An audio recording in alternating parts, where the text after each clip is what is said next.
Ember's Oath. Chapter 2, Part 5. Ember. I nodded. Let's bring them home. We moved as one.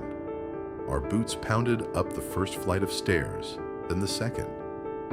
Every few seconds, I swept my flashlight through the smoke, looking for movement, an open apartment door. Anything. The building groaned around us. Not a good sign. By the time we reached the third-floor landing, the conditions had worsened. Flames danced along the ceiling at the far end of the hallway. Black smoke rolled overhead in thick waves. The heat was intense. "This way," Blaze shouted, pointing toward the south hallway. Apartment numbers slowly came into view. 3A, 3B. "There!" A woman's voice echoed through the smoke. "Help!" I followed the sound until I found the apartment. The hallway outside had partially collapsed, blocking the front entrance with burning timber and chunks of drywall. "Front door's blocked," Blaze said. I nodded. "Bedroom window." He already knew what I was thinking. The truck company was positioning ladders outside, but there wasn't time to wait. I stepped back and swung my axe. The first strike buried itself deep into the apartment door. Thud. Again.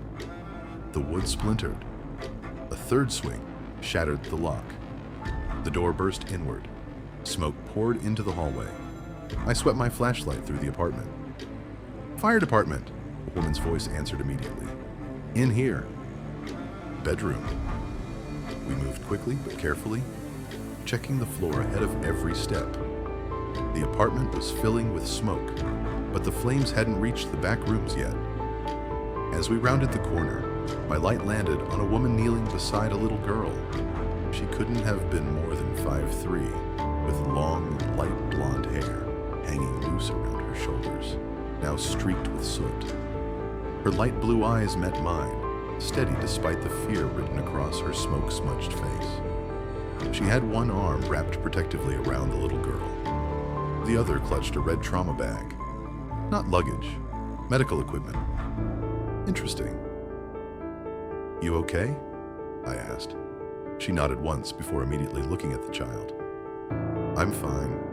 She comes first." Even now, she was thinking about someone else. I knelt beside the little girl. "Hey there." She looked up at me with watery eyes. "My name's Ember." She blinked. "My rabbit." She held up the worn stuffed rabbit she'd refused to let go of. I smiled behind my mask. Good. We couldn't leave without him. That earned the smallest smile. Blaze crouched beside me. "I'll carry her." The little girl reached for him without hesitation. As Blaze lifted her into his arms, I turned back to the blonde woman. "You coming?" She stood. "I can walk." The apartment shuddered. A loud crack echoed above us. Every instinct I had screamed. "Move. Now!" "Let's go." We hurried back toward the front of the apartment. Halfway down the hallway, a deafening roar erupted overhead. "Down!" I shouted. A burning support beam crashed through the ceiling directly in front of us. The impact shook the entire floor. The woman stumbled backward. Without thinking, I grabbed her around the waist and pulled her against my chest before a shower of burning debris rained over us. "You okay?" I asked. She looked up at me, wide-eyed. Yes. We've got to move." She nodded. Blaze had already made it around the fallen beam with the little girl. "I've got the kid," he yelled. "I'll clear a path." He started dragging smaller pieces of debris aside. I pushed the largest burning timber enough to create an opening. "Go!" I called to the woman. She hesitated. "What about you?" "I'll be right behind you." She ducked through the gap. Just as she cleared it, a sharp crack split the air. I barely had time to look up. Another section of the ceiling gave way. A burning beam slammed into my right shoulder with enough force to drive me to one knee. Pain exploded through my arm. "Ember!" Blaze shouted. I gritted my teeth. The beam wasn't crushing me completely, but it was heavy enough to pin my shoulder. I shoved against it with everything I had. It wouldn't budge. Then, before I could tell her to leave, the blonde woman crawled back toward me. "What are you doing?" I barked. "I'm not leaving you." She dropped to her knees beside me, ignoring the smoke and heat. "Blaze!" she shouted. "On 3!" Together, Blaze and I heaved the beam just enough for me to pull my arm free. Pain shot through my shoulder the instant I moved. Definitely injured. Possibly burned. Maybe worse. "Can you stand?" she asked, already checking me over with surprisingly practiced hands. I looked at her. "You a medic?" She gave a quick nod. "Paramedic." That explained the trauma bag. "I'm fine," I lied. She gave me a look that made it abundantly clear she didn't believe a word of it. "You firefighters are terrible patients." Despite everything, I let out a quiet laugh. Been told that before. "Move!" Blaze yelled. The hallway behind us lit up as flames rolled across the ceiling. No more time. Blaze took point with the little girl. The blonde woman stayed at my side as we made our way toward the stairs. I still didn't know her name, but one thing was already clear. She was just as stubborn as I was. Chapter 3. Roxie. The cool night air hit my face the second we burst out of the apartment building. Behind us, flames shot through the roof with a deafening roar. "Clear!" someone shouted. "Roof collapse!" The sound of splintering wood echoed through the night as part of the building caved in only seconds after we'd escaped. Too close. Far too close. Firefighters rushed around us, dragging hose lines deeper into the building while others helped frightened residents away from the danger. Blaze carried Lily toward a waiting ambulance, the little girl still clutching her stuffed rabbit. The firefighter beside me stumbled. His breathing became uneven. I slipped my arm around his waist before he could lose his balance. "I've got you." "I'm fine," he replied through his air mask. I looked at him. "No, you're not."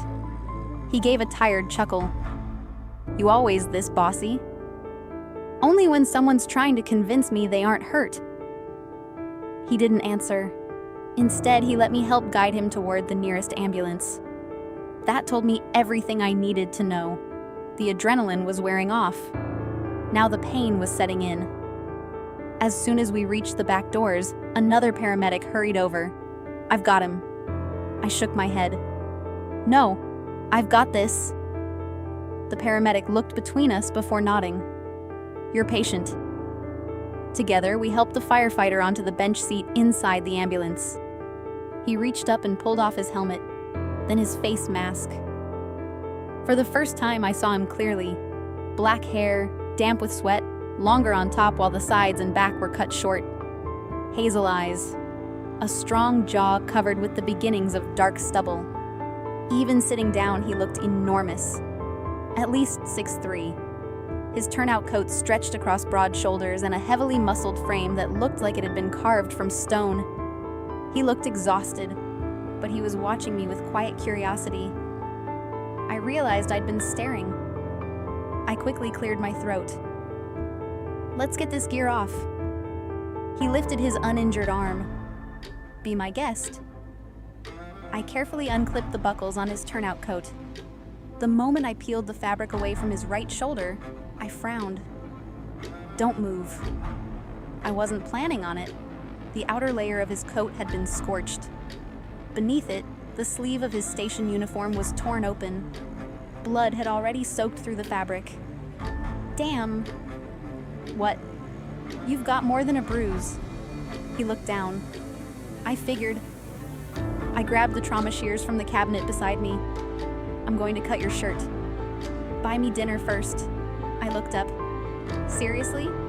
A crooked smile tugged at one corner of his mouth. "If I'm getting my favorite shirt ruined, I figured I'd at least complain." Despite everything that had happened, I laughed. It surprised both of us. "There it is," he said quietly. "What?" "Your smile." Heat rushed to my cheeks. I ignored the comment and focused on the injury. One careful cut after another, I peeled away the black fabric covering his shoulder. The damage came into view. A long cut stretched across the top of his shoulder where the burning beam had scraped him. It wasn't gushing blood, but it was deep enough to need stitches. The skin surrounding it was angry red, a partial thickness burn. Not severe enough for skin grafts, thankfully, but painful, very painful. You've got a laceration and a burn. I've had worse. I don't doubt that. I reached for a bottle of sterile saline. This is going to sting. When doesn't it? I poured the solution over the wound. He hissed through his teeth, but never flinched away. Told you. I noticed. Most patients cursed. Some yelled. Some tried to pull away. He simply sat there, jaw clenched, letting me do my job. You hide pain well. Occupational hazard. I cleaned away soot, ash, and blood until I could properly inspect the injury. Satisfied there wasn't any debris left inside the cut, I gently palpated around his shoulder. Tell me if anything hurts. He gave me a deadpan look. Everything hurts. I walked right into that one. You did. I carefully moved his arm through a small range of motion. He winced immediately. There. Sharp pain? Yeah. Any numbness? No? Can you move your fingers? He flexed his hand. Yep. Good. That made me feel slightly better. I don't think it's dislocated, I said, but I'm not ruling out a fracture until we get x-rays. He sighed dramatically. So that's your professional opinion? It is. And here I was hoping for a bandage and an ice pack. I raised an eyebrow. You just had part of a burning ceiling land on you. Details? I couldn't help smiling again. He noticed. You smile more than you think. And you flirt more than you should. He laughed softly. Guilty? I shook my head as I reached for a burn dressing. Hold still. This time, he actually listened. As I gently covered the burn and wrapped a sterile dressing over the cut, I couldn't stop thinking about what had happened upstairs. He'd thrown himself between me and falling debris without a second thought. He didn't know my name, didn't know where I'd come from, didn't know anything about me. Yet he'd risked his life to save mine. I secured the bandage before finally looking him in the eye. I never got your name. His hazel eyes met my light blue ones. A small smile crossed his face. Damien Forrester. He offered me his left hand, but everybody calls me Ember. I slipped my hand into his. His grip was warm despite everything. I'm Roxana Blackthorn. I smiled, but everybody calls me Roxie. Nice to officially meet you, Roxie. Under almost any other circumstances, I'd have laughed at how strange that sounded. Meeting someone while patching them up in the back of an ambulance after escaping a burning building wasn't exactly normal. Yet, somehow, it felt like the beginning of something neither of us saw coming. For a moment, neither of us said anything. The chaos outside faded into the background. The wail of sirens, the hiss of water striking flames, firefighters shouting orders back and forth. It all became distant as I finished securing the dressing around Damien's shoulder. There, I said quietly. That should keep it protected until the ER has a look at it. He glanced down at the bandage before looking back at me. I've had worse. I believe you. I was hoping you'd say it looked dramatic. I couldn't help rolling my eyes. It looks painful. I'll take that. I began packing away the supplies I'd used. Gauze wrappers, saline, trauma shears. You're going to need stitches, I said. So you keep telling me. And x-rays. You keep mentioning those too. I looked at him over my shoulder. Do you always argue with medical professionals? Only the ones telling me things I don't want to hear? I have a feeling that's all of us. A laugh escaped him. It was warm, genuine. It caught me off guard. You figured me out already? I've been a paramedic long enough to recognize stubborn when I see it. I prefer determined. I prefer stubborn. He grinned. I'll accept that. Before either of us could say anything else, the back doors of the ambulance swung open. Blaze climbed inside. His turnout gear was covered in soot, and sweat dripped from his forehead after removing his helmet. "There you are," he said, looking straight at Damien. "Thought I'd find you trying to talk your way out of treatment." "I wasn't." Blaze folded his arms. "Liar." I looked between the two men. "So, you're the brother." Blaze nodded with a smile. "Blaze." He extended a hand and I shook it. "Roxie." "The paramedic who ignored a direct order to leave my idiot brother behind?" "I wasn't leaving him." Blaze chuckled. "Good." Damien frowned. "You two done talking about me like I'm not sitting here?" "No," Blaze answered. I bit back another smile. The brothers had an easy rhythm between them, built on years of teasing and absolute trust. "You scared the hell out of me," Blaze admitted, his tone turning serious as he looked back at Damien's shoulder. "When that beam came down, I'm still here. Barely." Damien's expression softened. "I know." The silence that followed said far more than words ever could. These two had walked into dangerous situations together countless times. Tonight had almost been one too many.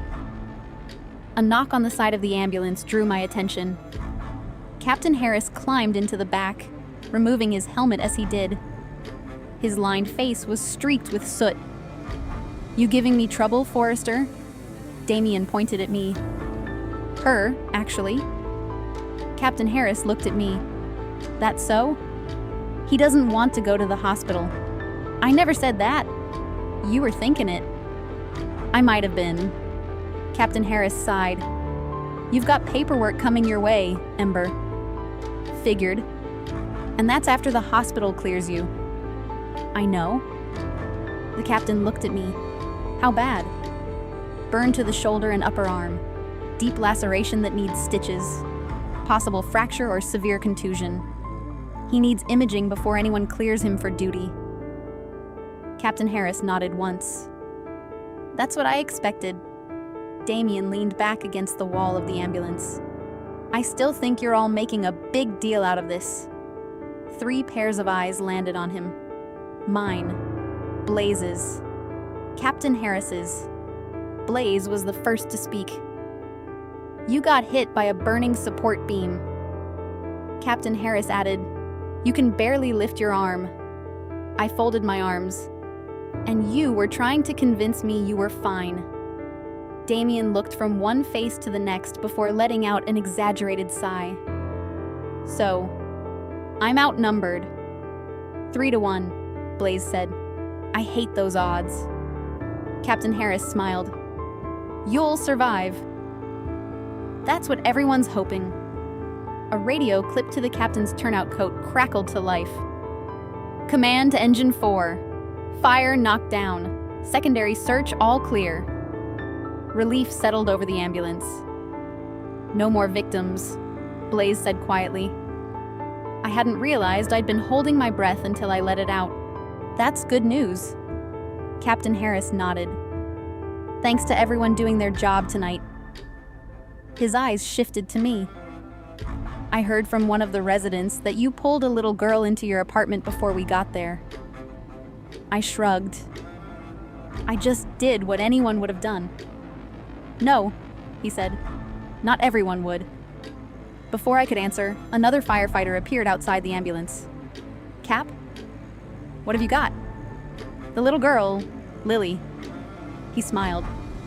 "They found her mother." A weight lifted from my chest so suddenly I almost swayed. "She's alive?" The firefighter nodded.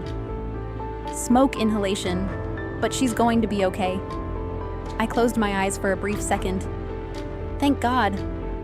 When I opened them again, Damien was watching me. There was something different in his expression now.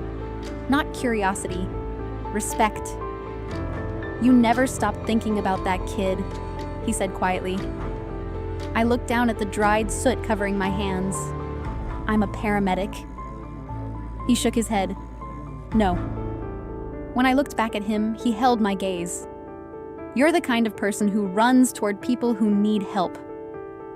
I smiled faintly. Takes one to know one. For the first time that night, neither of us had a witty reply.